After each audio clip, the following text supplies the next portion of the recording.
தர்மபுரத்துல இருந்த ஹாஸ்பிட்டல்ல நிறைய அராஜகங்கள் நடந்தது. ஹாஸ்பிட்டல் டாக்டர் பேரு கிரண். அவன் ஒரு மனிதாபிமானமே இல்லாதவன். பணத்துக்காக என்ன வேணாலும் செய்யற பாவி.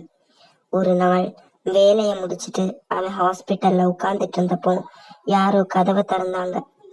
உள்ள வாங்க அப்படின்னா. ஆனா யாருமே உள்ள வரல. உங்ககிட்டதான் சொல்றேன், உள்ள வாங்க. உடனே ஒரு பேய் உள்ள வந்துச்சு. உள்ள வந்த அந்த பேய பார்த்த அவன் ரொம்ப பயந்து போய், அம்மா பேய், யார் நீ? எதுக்காக இங்க வந்த? என்ன விட்டுரு. என்ன தெரியலையா? அதுக்குள்ள என்ன நீ மறந்து போயிட்டியா? நல்லா யோசிச்சு பாரு அப்படின்னு அவனை கொல்றதுக்காக அவன் பக்கத்துல போச்சு. ஆனா அவனை கொல்ல முடியல. அதால உடனே அவன் அம்மா பேய் அப்படின்னு கத்தனான். உடனே வெளியே இருந்து 2 வார்ட் பாய்ஸ் வந்தாங்க. அவங்கள பார்த்து பேய் அங்க இருந்து மறைஞ்சு போயிடுது. என்னாச்சு சார்? எதனால கத்துனீங்க? ரூமுக்குள்ள ஒரு பேய் வந்து என்ன கொல்ல பார்த்துச்சு அப்படின்னா கிரண். இந்த காலத்துல பேயெல்லாம் இருக்காது சார், நாங்க வெளியே தானே இருந்தோம், யாருமே வரல. அப்படியா, சரி, நீங்க உங்க வேலையை பாருங்க, நான் வீட்டுக்கு போறேன் அப்படின்னு பயத்தோட அங்க இருந்து போயிடுறாரு. வார்ட் பாய்ஸ் இந்த காலத்திலே பேயெல்லாம் நம்புறாங்களா அப்படின்னு பேசிட்டு இருந்தப்போ அவங்க எதிர்க்க பேய் வந்துச்சு. அதை பார்த்து அவங்க 2 பேரும் அதிர்ச்சியில, அம்மா பேய், எங்களை ஒண்ணும் பண்ணிடாத, எங்களை விட்டுரு. நான் உங்களை ஒண்ணுமே பண்ண மாட்டேன், நீங்க எனக்கு ஒரு உதவி செய்யணும். என்ன உதவி? சீக்கிரமா சொல்லு. உங்க டாக்டர் கிரண் கையில ஒரு தாயத்து இருக்கு, அத நீங்க கலத்துனீங்கன்னா நான் ஈஸியா அவனை நான் கொன்னுருவேன் அப்படின்னு சொல்லிச்சு. எதுக்காக நீ டாக்டரை கொல்லணும்?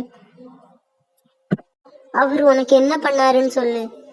அவன் பணத்துக்காக என்ன தேவையில்லாம அனாவசியமா கொன்னு அந்த பாவத்தை சேர்த்துக்கிட்டான். அதனாலதான் அவனை நான் கொல்ல போறேன். கொஞ்சம் தெளிவா சொல்ல. சரி, உனக்கு நான் தெளிவா சொல்றேன். என் பேரு குமாரி. நான் ஆபீஸ் முடிச்சிட்டு வீட்டுக்கு வந்துட்டு இருந்த நேரத்துல ஒரு கார் ஆக்சிடென்ட்ல கீழே விழுந்துட்டேன். என்னை இந்த ஹாஸ்பிட்டல்ல சேர்த்தாங்க. நான் எல்லாம் நல்லா தான் போயிட்டு இருந்துச்சு. நான் சுய நினைவுக்கு வந்தேன். அப்போ மோகன் அவன் மனைவிய கூட்டிட்டு இங்க வந்தான். டாக்டர், எப்படியாவது என் மனைவிய காப்பாத்திருங்க டாக்டர், எவ்வளவு ரூபாய் வேணாலும் தரேன். உங்க மனைவிய என்னால காப்பாத்த முடியாது, ஏற்கனவே சொன்னேன்ல, அவங்களுக்கு 2 கிட்னியும் லிவரும் செயலிழந்து போச்சுன்னு. டாக்டர், நான் எவ்வளவு செலவானாலும் பரவாயில்ல, என் மனைவிய காப்பாத்திருங்க. அப்போ கிரணுக்கு ஒரு யோசனை வந்துச்சு. அவன் பெட்ல இருந்த என்ன பார்த்து, அதோ ஒரு பொண்ணு இருக்கு, அதோட லிவரையும் கிட்னியையும் நான் உங்க மனைவிக்கு மாத்திடுறேன். இந்த விஷயம் வெளியே தெரியாம இருக்கணும், இதுக்கு நீங்க பேமெண்ட்டும் அதிகமா தரணும் அப்படின்னாங்க. இது எல்லாத்தையும் அங்க இருந்து நான் கேட்டுட்டு இருந்தேன். பயத்துல அங்க இருந்து நான் ஓட முயற்சி பண்ணேன். ஆனா கிரண் என்ன பிடிச்சு நியாயமா என்ன கொன்னுட்டான். அதுக்கப்புறம் நான் வலி தாங்க முடியாம இறந்து போயிட்டேன்.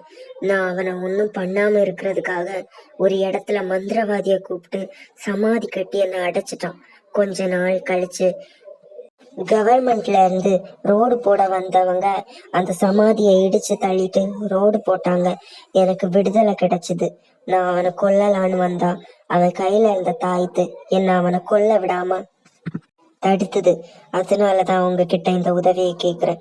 தயவு செஞ்சு என்னை எப்படியாவது அவனை கொலை பண்ண வைங்க அப்படி என்னது. உடனே அவங்க 2 பேரும், நீ சொல்றதும் சரிதான், என்னோட டாக்டர் ரொம்ப, நான் வேணா உனக்கு உதவி செய்யறேன், நாளைக்கே அவனை கொன்னுடலாம் அப்படின்னு திட்டத்தை செயல்படுத்துறாங்க.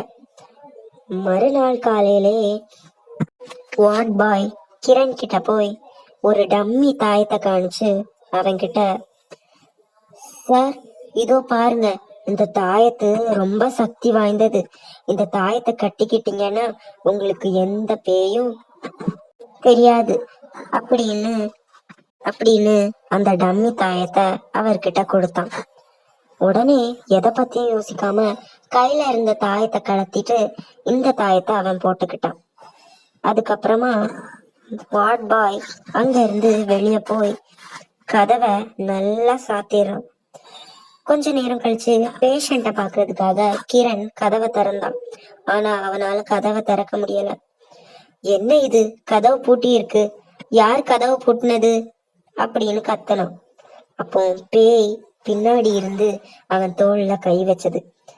அத பார்த்து அவன் பயந்து பின்னாடி திரும்பி பார்த்தான்.